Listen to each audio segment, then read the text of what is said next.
நான் என்ன கேட்குறோமோ, நாம் என்ன கேட்குறோமோ, அத குடுக்குற ஒரு அற்புத சக்தி. விட்டு குடுக்க மாட்டா. நம்மள பழிவாங்கணும் தன்மையெல்லாம் இருக்காது. நான் கணவனுக்காக என்ன விட்டு குடுன்னா விட்டு குடுத்தவா. அதே மாரி இன்னும் வரைக்கும் அந்த சக்தியுடன் அந்த பவர் வந்து என்கிட்ட இருக்குங்கிற மாரி. உச்சிஷ்ட கணபதி நெறைய மிராக்கிள் குடுத்தாரு. இருக்கங்குடி மாரியம்மன் அவ மிராக்கிள் குடுத்துக்கிட்டு தான் இருந்திருப்பா. உணர்ந்து விவரமான சமயத்தில் வந்த மிராக்கிள் வந்து உச்சிஷ்ட கணபதியினால ஏற்பட்டது. நான் இந்த மஞ்சள்ல உட்காரும்போது எனக்கு எந்த காந்தனமும் எடுக்காது. அப்ப மஞ்சள்ல நீ ஃபுல்லாவே உன்னை மஞ்சள்லயே நீ நிரப்பி வச்சு அந்த கண்ணாடி முன்னால இருந்து நீ உன்னை தீட்சையாக நீ இது பண்ணிக்கோ அப்படின்னு. உச்சிஷ்ட கணபதிக்குள்ள வழிபாடுக்கு முக்கியமானது வந்து பச்சை நிறம். அதுதான் நாங்கள் இடுப்புல கேட்டோம். அதனால இந்த பச்சைக்கும் உச்சிஷ்ட கணபதிக்கும் நிறைய தொடர்பு உண்டு அப்படிங்கிறது.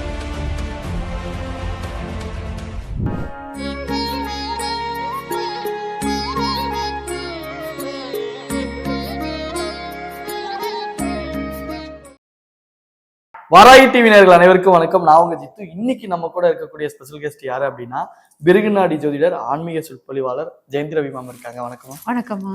எப்படி இருக்கீங்க? நல்லா இருக்கேன். சந்தோஷம். அது பச்சை ட்ரெஸ் போட்டு அப்படி மங்களகரமா இருக்கீங்க. பஞ்சமி நாள்ல நம்ம சந்திச்சிருக்கோம். ரொம்ப மகிழ்ச்சியான தருணம்.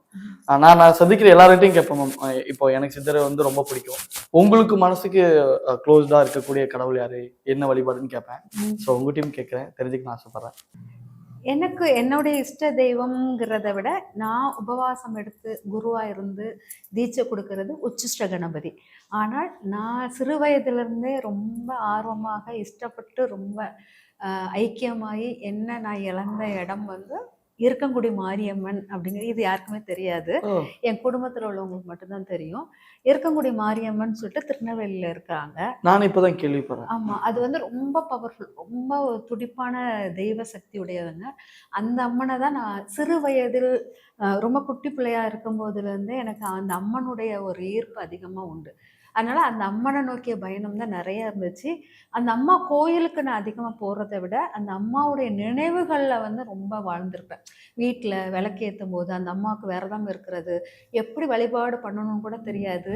எங்கள் வீடு வந்து ஒரு இதான இடம், அதனால் அங்கே விரதங்கள் அதெல்லாம் எங்களுக்கு கிடையாது. அம்மா ஆஃபீஸ்க்கு போயிடுவாங்க. நான் வீட்டில் ஒத்தையில் இருக்கும்போது அந்த அம்மன் ஃபோட்டோ இருக்கும். அந்த ஃபோட்டோவை வச்சுட்டு விளக்கேற்றிட்டு இருப்பேன். வெள்ளிக்கிழமை ஆனால் எங்கள் வீட்டில் 3 நேரம் கரெக்டாக சாப்பிட்றணும். இப்போ ஒரு நேரம் கூட ஸ்கிப் பண்ணக்கூடாது. அதெல்லாம் உண்டு. ஆனால் அம்மாவுக்கு தெரியாமல் விரதம் காலைல சாப்பிடாம மதியானம் சாப்பிடாம வெள்ளிக்கிழமை ஆனால் அந்த ஈவினிங் நேரம் ஒரு 4 மணிக்கு போல் விளக்கெல்லாம் கழுவி அந்த சாமி ரூமில் வச்சுட்டு, அம்மா வீட்லேயே அந்த கனகாமரம் பூ அதெல்லாம் இருக்கும். கனகாமரம், வாடாமல்லி அந்த பூவெல்லாம் எடுத்து கோர்த்து நந்தி அவட்டை எல்லாத்தையும் என் கையால் கோர்த்து அந்த அம்மாவுக்கு விளக்குல மாலை போட்டு, அப்புறமா அந்த அம்மானை அந்த விளக்கு ஒளியில தான் பார்ப்பேன். அந்த ஃபோட்டோவும் அந்த விளக்கு ஒளியிலேருந்து தான் பார்ப்பேன். அவ்வளவு ரொம்ப பக்தி. அது விவரமே அறியாத வயசு அப்படிங்கலாம். ஒரு நான் 6 படிக்கும்போது ஒரு 11 வயசுலேருந்து எடுத்துக்கலாம். அந்த இதுலேருந்து நான் அவளுடைய தீவிரமா அதை எப்படி கும்பிடணும் யாரும் எனக்கு சொல்லிக் கொடுக்கலாம் இல்லை. அவள் மேல என்னை என்னுடைய அம்மா அப்படி எனக்கு நான் வந்து சிறு வயதில் யார்ட்டையும் பேச மாட்டேன். எனக்கு ஃப்ரெண்ட்ஷிப் பிடிக்காது. லோன்லியா இருப்பேன். அக்கா, தங்கச்சி, தம்பி யார் கூடயும் அவ்வளவு மிங்கிள் ஆக மாட்டேன். இன்ட்ரோவர்ட்டா ஆமா, இருந்தீங்க. ரொம்ப தனிமையாவே இருப்பேன். ஏன்னா எனக்கு சரியா பேச்சு வராது. மொட்டை நாக்குமாங்க. அதனால என்னை வந்து அவ்வளோ சீக்கிரம் வந்து யார்ட்டையும் பேசினா எனக்கு அவமானமா வருமே அப்படின்னு சொல்லிட்டு என்ன நானே தடுத்துக்குவேன். ஃப்ரெண்ட்ஷிப் கூட கூட அவ்வளோ பழக மாட்டேன். அப்படியே லோன்லியாவே வாழ்க்கையை வாழ்ந்த அம்மா. யார்கிட்டையுமே என்னுடைய பகிர்வுகள் இருக்காது. நான் முக்கியமான பகிர்ந்ததுன்னா இருக்கங்குடி மாரியம்மா மட்டும்தான் என்னுடைய பகிர்வாக எடுத்துப்பேன். அதனால அவ்வளோதான் ரொம்ப இதா எடுத்தேன். அது ஒரு குறிப்பிட்ட ஏஜ், அதுக்கப்புறம் கொஞ்சம் டீனேஜ் வரும்போது நான் பண்ணுறது ரொம்ப தீவிரமாயிரும். தீவிரமாகி விடிய காலையில் எழுந்திரிச்சு குளிச்சு விளக்கு பொருத்திக்கிட்டு இருப்பேன். அப்போ அம்மா வந்து கிண்டல் அடிப்பாங்க. என்ன காலையிலே எழுந்திரிச்சு பார்த்தா என் கணவர் என்னை பொண்ணு பார்க்கும்போது அவங்கள்ட்ட சொல்லி கிண்டல்லாம் அடிச்சிருக்காங்க. காலையில் விளக்கு பொருத்திட்டு சும்மா அந்த இருட்டில் உட்காந்துக்கிட்டு இருப்பா அப்படிம்பாங்க. அதுக்கப்புறம் அம்மா சாயங்காலம் வரும்போது யாராச்சும் என்னை திட்டாங்க, அம்மா திட்டுவாங்க, அடிப்பாங்க, எல்லாம் பண்ணுவாங்க. அந்த திட்டல் அடியெல்லாம் வாங்கும்போது என்னை யார் சாப்பிட்டியான்னு கேட்க மாட்டாங்களா, அந்த வேக்கம் அதெல்லாம் இருக்கும்போது மாடியில் போய் அவகிட்ட சாயங்காலம் ஒரு 5:30க்கு மாடிக்கு போயிடுவேன்.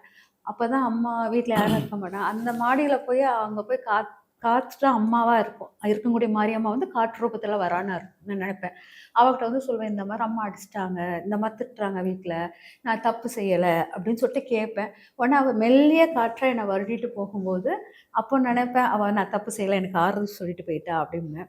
அவ ரொம்ப ஸ்பீடா அடிச்சுட்டு அப்படி ஸ்பீடா காத்தடிக்கும். காத்து அடிச்சிட்டுனா, அப்போ வந்து நான் ஏதோ தப்பு பண்ணியிருக்கேன், சரி நான் மாத்திருந்தேன், நான் இனிமேல் இந்த தப்பு பண்ண மாட்டேன் அப்படின்னு சொல்லிட்டு இந்த காற்றின் வச்சு அந்த அசைவிச்சு ஆமா அத புரிதல் வச்சு ஆமா வச்சிருக்கீங்க. Okay, interesting. அதுதான் அம்மனாக பாவிச்சு அவ்வளவு இன்ட்ரெஸ்டிங், அவள என்னுடைய தாயுடைய அன்பு நான் பெறாத சமயம் அவளுடைய அன்பு தான் எனக்கு கிடைச்சிச்சு. அதுவும் எனக்கு வந்து சூட்சுமமான முறையில் அது வெளியில கூட நான் சொல்ல இதுதான் ஃபர்ஸ்ட் டைம் இன்டர்வியூலே ஃபர்ஸ்ட் டைம் சொல்லியிருக்கேன். அதனால இருக்கங்குடி மாரியம்மன் வந்து என்னுடைய ஃபுல் அண்ட் ஃபுல் அம்மா அம்மா நான் ஃபுல்லாவே அவளை தான் எடுத்துக்கிட்டு இருப்பேன். அதுக்கப்புறம் என்னுடைய திருமண வாழ்க்கைக்குள்ள நான் நுழைய அப்பவும் அவகிட்ட சொன்னேன். என்ன நெறைய 23 வயசு கல்யாணம் ஆகலன்னோன கொஞ்சம் ஒரு மாரி எல்லாரும் சொசைட்டில பேசும்போது, அப்பவும் எனக்கு கல்யாணமே வேண்டாம். என்ன இப்படியே உட்கார வச்சுறேன் அப்படின்னு சொல்லிட்டு அம்மாட்ட கேட்பேன். எனக்கு வேண்டாம், கல்யாணம் வேண்டாம். இப்படியே இருக்கிறேன் அப்படிங்கும்போது, ஆ சப்போஸ் எனக்கு கல்யாணம் நடந்து, நான் என் கணவர உன் சன்னதிக்கு கூட்டு வந்து நான் இது பண்றேன், விளக்கெல்லாம் ஏத்திட்டு விடுறேன் அப்படின்லாம் கேட்டுருக்கேன். அதே மாரி எனக்கு நல்ல கணவர் அமைஞ்சாரு. அவர கூப்பிட்டுட்டு போய் ஏத்தி எல்லாம் சாமிலாம் கும்பிட்டுட்டு அந்த விளக்கெல்லாம் ஏத்தி கும்பிட்டுட்டு வந்தேன். வந்துட்டு என் கணவர் சொன்னாரு, "இதுக்கு மேல இந்த கோயிலுக்கு நீ வரக்கூடாது. இதுக்கு மேல இந்த கடவுள நீ வழிபடக்கூடாது" அப்படின்னாரு என் கணவர். அப்போ எனக்கு கொஞ்சம் அம்மா விட்டு பிரிதல் ரொம்ப வலியா இருந்தது. அ ஓகே, அந்த ஃபோட்டோ எதுவுமே வச்சு வழிபடக்கூடாது அப்படின்னாங்க. ஓகே. எனக்கு ஒவ்வொரு ஸ்டேஜிலும் ஒவ்வொரு இது. அம்மா கூட இருக்க வரைக்கும் அம்மாவுக்கு நல்ல மகள். அப்ப கணவர்ட்ட போகும்போது நல்ல மனைவிங்கிற இது இருக்கணுங்கிறதுக்காக, ஓகே நான் வந்து அம்மாகிட்ட சொன்னது, "என்னை விட்டுருமா. நான் என் கணவரோட நல்லா வாழணும். நான் உன்கிட்ட திரும்ப வருவேன். அதுவரைக்கும் எனக்கு என் கணவர் கூட வாழறதுக்கு அருள் புரி" அப்படின்னு சொல்லிட்டு அவளோட பெர்மிஷனோட நான் வந்து எங்க கணவருடன் வாழ்க்கைய தொடங்குனேன். அவருடைய சொல் பேச்சு கேட்டு, அதுக்கப்புறம் அந்த கோயிலுக்கோ, அந்த கோயில் சார்ந்த விஷயங்கள் எதுவுமே ரொம்ப அவளுக்காக விரதம் இருக்கிறது, அவள் நினைவுகள். அவர் சொன்னாரு, "நீ வந்து அம்மனை ரொம்ப நினைக்கிறத விட என்னோட நீ பேசு.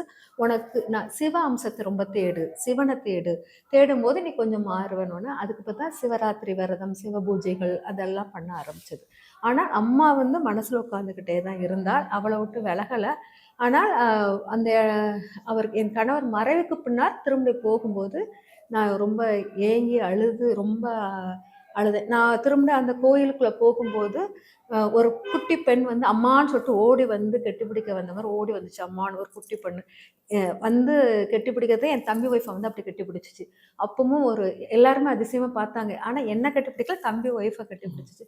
அப்பவும் நினைச்சேன், நான் தேடி வந்தத அவ ஓடி வந்து என்ன கெட்டிப்பிடிக்கிற மாரி ஒரு ஃபீல் ஆச்சு. அந்த சந்நிதியில வந்து ரொம்ப அழுதுட்டேன் ஏங்கி. அதுக்கப்புறம் திரும்ப அதோட ஸ்டாப்பு. அதுக்கப்புறம் அதில நெறைய பிரச்சனை அது இது வரும். நான் திரும்ப அந்த கோயிலுக்குள்ள போகல. ஆம், அதோட ஸ்டாப் ஆயிருக்கு. ஆனா இருக்கங்குடி மாரியம்மன் வந்து நான் என்ன கேட்கிறோமோ, நான் இல்ல, நாம் என்ன கேட்கிறோமோ அத குடுக்குற ஒரு அற்புத சக்தி. அவள் வந்து ரொம்ப இதானவ. அவ்வளோ சீக்கிரம் வந்து விட்டு குடுக்க மாட்டா. நம்மள பழி வாங்கணும் தன்மையெல்லாம் இருக்காது. நான் கணவனுக்காக என்ன விட்டு குடுன்னா விட்டு குடுத்தவா. அதே மாரி இன்னும் வரைக்கும் அந்த சக்தியுடன் அந்த பவர் வந்து என்கிட்ட இருக்குங்கிற மாரி அவள் என்னோட பயணிக்கிறா. நான் அவள நெனச்சா நான் அவளுடன் பயணிக்கணும். அதனால அந்த இடத்த இன்னும் தொடவே இல்ல. அவளோட கோயில் சன்னதி இன்னும் தொடல. அவளுடைய ஃபோட்டோ இன்னும் எடுத்து வழிபாட ஆரம்பிக்கல. நான் அதுக்கப்புறம் ஃபுல்லா மாறுனது உச்சிஷ்ட கணபதி வழிபாடு. என் கணவர் மறைவுக்கு சிவ வழிபாடுலேருந்து உச்சிஷ்ட கணபதி வழிபாடு, குபேர வழிபாடு, லட்சுமி ம், பூஜை இந்த ம். மாரி இதுல வந்து மாறிட்டேன். அதனால இந்த இடம் வந்து தாந்திரிக இடமாக இருக்கு. இருக்கங்குடிங்கிறது பலி குடுத்தல். ஆடு ஓகே. ம் ஆடு, கோழி அந்த மாரி பலி உக்கிர குடுத்தல் தெய்வமா உக்கிர இருப்பாங்க. ஆ. தெய்வங்கள் மாரி. அதனால அந்த பலி குடுத்தல் இடத்துல ஒரு பெண் வந்து ரொம்ப எடுத்தா அவங்க கணவனோட ரொம்ப ஐக்கியமாக முடியாது. ஓ! ரொம்ப குறி சொல்லுதல் அந்த மாரி இதுக்கு போகும்போது, அவங்களுடைய திருமண வாழ்க்கை சரியா இருக்காதுன்னு சொல்லிட்டு தான், என் கணவர் அந்த சிவனுக்கு. அது சிவ வழிபாடுக்கு வான்னு சொல்லிட்டு சொன்னாரு. அதுக்கப்புறம் திரும்பி அந்த இடத்துக்கு போகும்போது, நான் அழுதேன். அதுக்கப்புறம் அவளால ஏத்துக்க முடிஞ்சுச்சா, இல்ல திரும்பி நீ வர வேண்டாம். நீ இன்னும் கொஞ்சம் வாழ்க்கைய வாழு அப்படிங்கிறாரா என்னன்னு தெரியல. திரும்பி அந்த இடத்த போய் தொட முடியல. ஆனா ரொம்ப நான் கேட்கிற வரங்கள குடுக்கக்கூடிய ஒரு அற்புத சக்தி அந்த அம்மாள்கிட்ட இருக்கு. பரவாயில்லையே. பஞ்சமி நாள் அன்னைக்கு இன்னைக்கு அவங்கள பத்தி பேசும்போது அது நானும் கேட்கறதுக்கு பாக்கியமா ம், ஃபீல் ம். பண்றேன். இப்போ நம்ம கடவுள்ட்ட நம்ம ஏதாவது நம்ம வேணும்னு முறையிடுவோம். அவங்க நமக்கு ஏதாவது ரிப்ளை பண்ணுவாங்க, ஏதாவது செஞ்சு குடுப்பாங்க. இது நம்ம எல்லாரும் காலங்காலமா பார்க்கிறது. ஆனா நம்ம வாழ்க்கையில ஒரு அதிசயங்கள் ஏற்படுத்தின அந்த மொமெண்ட் இருக்கும். ம். அந்த மாரி உங்க வாழ்க்கையில நடந்த அதிசயம் ஏதாவது சொல்ல முடியுமா? அதிசயம் என்னன்னா, நான் எப்பவுமே அம்மா வீட்ல இருக்கும்போது ஒரு வீட்ட விட்டு வெளியே அனுப்ப மாட்டாங்க. திருநெல்வேலியில பொண்ணுங்கள வந்து அந்த அளவுக்கு அந்த காலத்துல ம், இருந்தாங்க. ம். இப்ப இருக்காங்களான்னு தெரியாது. இப்போ காலம் மாறி. மாறிப்போச்சு. அப்ப வந்து வீட்ட விட்டு வெளிய போனால் வந்து தவறு அப்படின்னு ஒரு பொண்ண வந்து நான் வெளியில பார்த்தேன்னா, புரியுது. அந்த பெண்ணின் கௌரவம் குறையும். அதனால அம்மா வீட்ல நான் வீட்ட விட்டு வெளிய போனதில்ல. அதுமாரி எனக்கு பேச்சு வார்த்தைகள் அதெல்லாம் சரியா வர தொலைஞ்சு போயிருவேன்னு ஒரு பயம் வேற அதிகமாக இருந்தது. ஆனால் ஒரு அம்மன் வழிபாடு பண்ணிக்கிட்டு ஃபுல்லா வீட்ல வந்து எல்லாரையும் பொறுப்பெடுத்து சமையல்லேருந்து எல்லாம் பொறுப்பெடுத்து பண்ணக்கூடியது வந்து என் பொறுப்பாக இருந்ததுனால, அந்த சமயத்துல வந்து ரொம்ப லோன்லியா இதா இருக்கும்போது, ஒரு ஒரு முனிவர் மாரி, ஒரு சித்தர் மாரி அந்த காவி வேஷ்டி போட்டு ஒருத்தர் வந்திருந்தாரு. அப்போ வந்து அம்மா வந்து ரொம்ப அடிப்பாங்க. எல்லாம் சமையல் பண்ணுவாங்க. ஆனா ரொம்ப அடிப்பாங்க. எல்லாம் பண்ணுவாங்க. 3 பிள்ளைகள் அதுல என்ன மட்டும் தனியா விட்ட மாரி ஒரு ஃபீல் ஆகும். அந்த சமயத்துல ரொம்ப கடைசியா 2வது பொண்ணு பொண்ணு அக்கா வேலைக்கு போறதுக்கான பிராக்டிஸ் எடுத்துட்டு இருந்தா. வழக்கமா இது கடைக்குட்டிக்கு மட்டும் தான் தோணும். கடைக்குட்டி வந்து செல்லம். ஏன்னா கொஞ்சம் வெள்ளையா பிறந்தா. அவ செல்லமா இருந்தா. அதனால இது வந்து கொஞ்சம் நான் தான் கொஞ்சம் எல்லாத்துலயும் டவுன். படிப்புல டவுன், எல்லாத்துலயும் டவுன். அதனால என்ன வந்து கொஞ்சம் மட்டம் அதனால எதுக்குமே யூஸ் இல்ல. வீட்டு வேலையாச்சும் யூஸ் பண்ணுவாள்ல அப்படின்னு சொல்லிட்டு வச்சிருந்திருப்பாங்க. அதனால கொஞ்சம் அது வலியா இருந்தது. 4 பேர்ல நான் ஒருத்தி தனியா இருக்கிற மாரி ஃபீல் ஆகும்போது. அந்த சமயத்தில் ஒரு காவி வேஷ்டி போட்டு ஒருத்தவங்க வந்து அ ரொம்ப பிளெஸ் பண்ணாரு. உன் வாழ்க்கை வந்து ரொம்ப பொங்கும், ரொம்ப பவர்ஃபுல்லா ஆகும் அப்படி சொல்லிட்டு ஒரு பிளெஸ் பண்ணாரு. அந்த பிளெஸ்ஸிங்க்கு அப்புறம் தான் என் கணவர் வந்தாரு. அதுக்கப்புறம் அவர் பார்த்து நெறைய பொண்களே நான் என்ன தான் பிடிச்சிருக்குன்னு சொல்லிட்டு, எந்த ஒரு வரதட்சணை எதுவும் வாங்காம எனக்கு கல்யாணம் கட்டிட்டு போனாரு. அது ஒண்ணு வந்து எனக்கு ஒரு மிராக்கிள் மாரி அந்த அந்த அந்த மகான் வந்து என்னுடைய ஒரு கடவுளே எனக்கு வந்து ரொம்ப வலியில இருந்த இடத்துல எனக்கு ஒரு ஆறுதல் குடுத்த போன மாரி ஒண்ணு. அப்புறம் பார்த்தீங்கன்னா, உச்சிஷ்ட கணபதி வழிபாடு செய்யும்போது, அந்த இடத்தில் வந்து நான் வந்து உச்சிஷ்ட கணபதி என் கணவர் வந்து அந்த ஃபோட்டோ கொடுக்கும்போது எனக்கு ரொம்ப கொஞ்சம் கோவமா இருந்தது. ஏன் இந்த ஃபோட்டோ அப்படி இப்படின்னு. பத்திரமா வச்சிரு, தெரியாம வச்சிரு அப்படி சொல்லிட்டு குடுத்தாரு.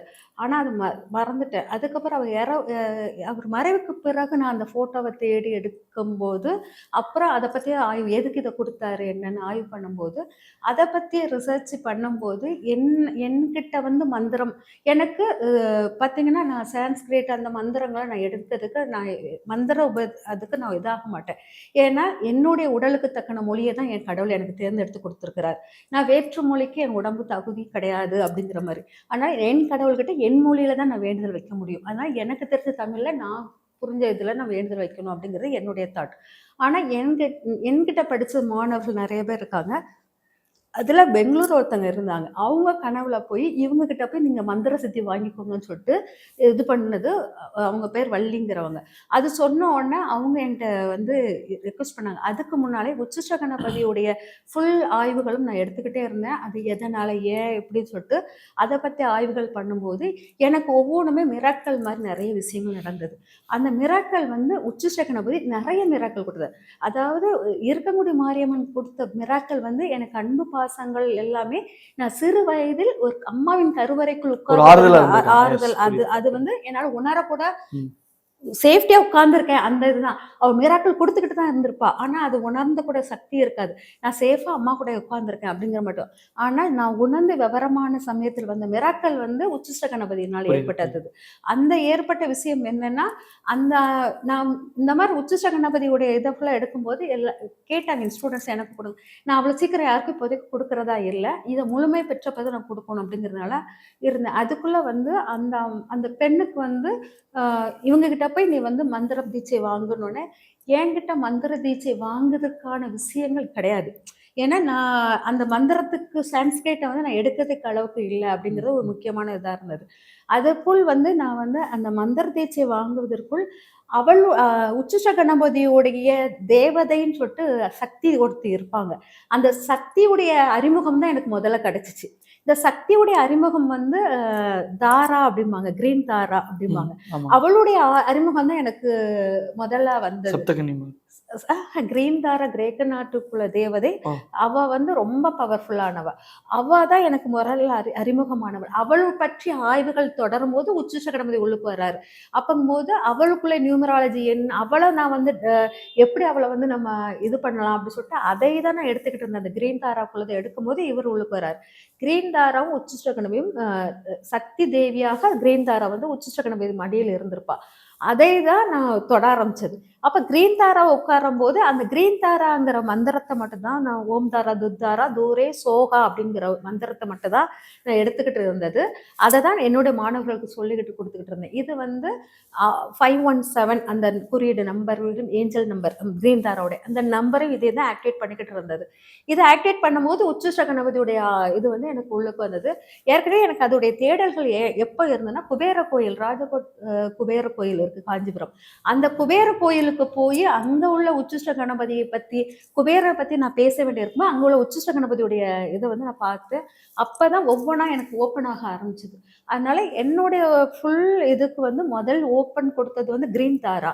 அதுவும் ஒரு அம்மன் தான். அவ வந்து கிரீன் தாரானா நம்மளுடைய மாதாங்கி அவங்களுடைய உருவ அமைப்பு தான் உள்ளவள் இந்த அம்மாவுடைய இதுல. அப்போங்கும்போது அவளுடைய அமைப்பில் உள்ளவளாக தான் அவ கிரீன் தாரா வருகிறாள். அவ வந்து உச்சிஷ்ட கணபதியுடன் உட்கார்ந்து இருக்கும்போது அப்போ ஒருத்தவங்க கிட்ட போய் இவங்க கிட்ட போய் கேளுங்கன்னா அது ஒரு மிராக்கள் தான். அவங்க வந்து என்கிட்ட கேட்குறாங்க. இதை கேட்கும்போது நான் சுயம்புவாக குருவாக மாறுவதற்கு நான் முதல்ல தயாராகணும். நான் எனக்கு எந்த குருவும் கிடையாது. எனக்கு உச்சிஷ்ட கணபதி தான் குருவாக நியமிக்கப்பட்டிருக்காரு. அப்போங்கும்போது எனக்கு இதுக்கு என்ன தகுதி வேணும் அப்படிங்கிறதுக்கு எனக்கு ஒவ்வொரு ரூல்ஸுமே எனக்கு ஒவ்வொன்றுமே சூட்சுமா கனவுன்னு நான் சொல்ல மாட்டேன். இது கனவாக இருக்காது. நான் முழிச்சுக்கிட்டு இருக்கும்போது எனக்கு எல்லாமே சொல்லிட்டு போற மாதிரி ஒரு ஆக்டிவிட்டிஸ் நடந்தது. நீ சுயம்புவான குருவாக மாறுனா உன்னை வந்து முதல்ல நம்ம வந்து கணபதியை வந்து எதுல சந்தனத்துல பார்ப்போம், மஞ்சள்ல பார்ப்போம்.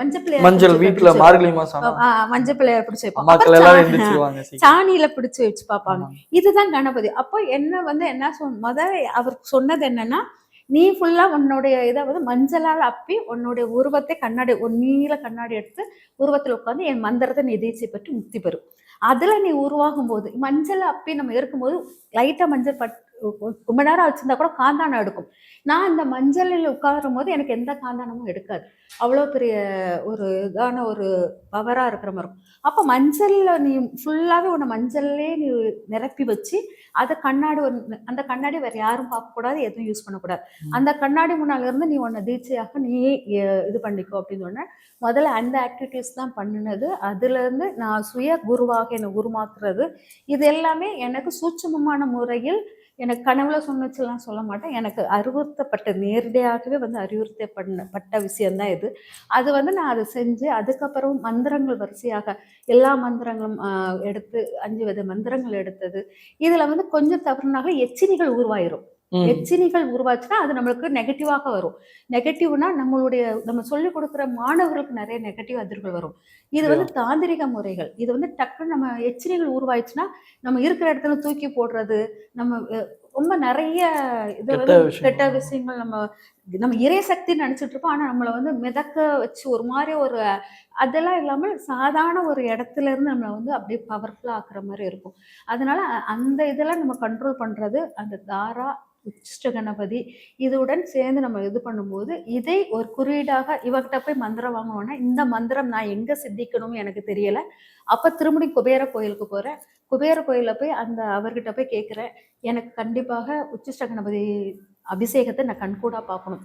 21 அபிஷேகம் பண்ணுங்க. 21 அபிஷேகத்தை நான் கண்ணால பார்க்கணும். எனக்கு மந்திர சித்தி கிடைக்கணும் அப்படின்னு சொல்லிட்டு அவர்கிட்ட கேட்டா அவர் எனக்காக ஸ்பெஷலா போட்டாங்க.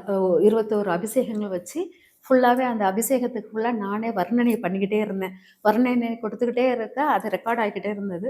வர்ணனை கொடுக்கும்போது எனக்குள்ள மந்திரம், சூட்சும மந்திரம் எனக்கு கிடைச்சிச்சு.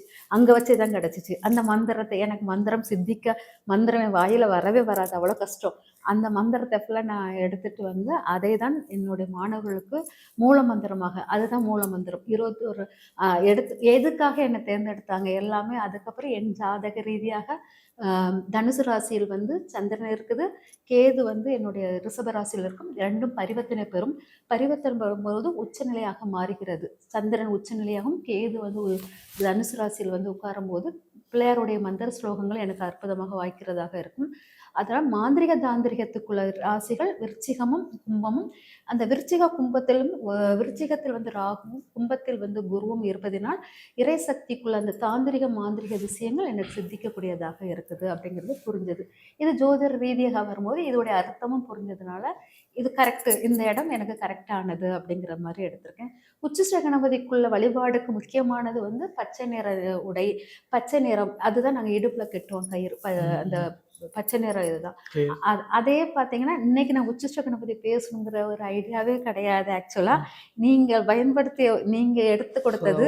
ஆமா, நான் இந்த Dress பச்சை கலர் போடணும், உச்சிஷ்ட கணபதிக்கு பச்சை போடணும்னு ஐடியாவும் இல்லை.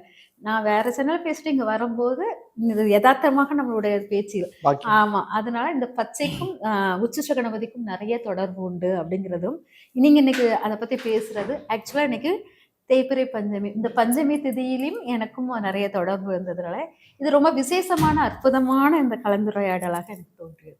கண்டிப்பாமா. விளக்கம் கொடுத்ததுக்கு நன்றி. நன்றிமா.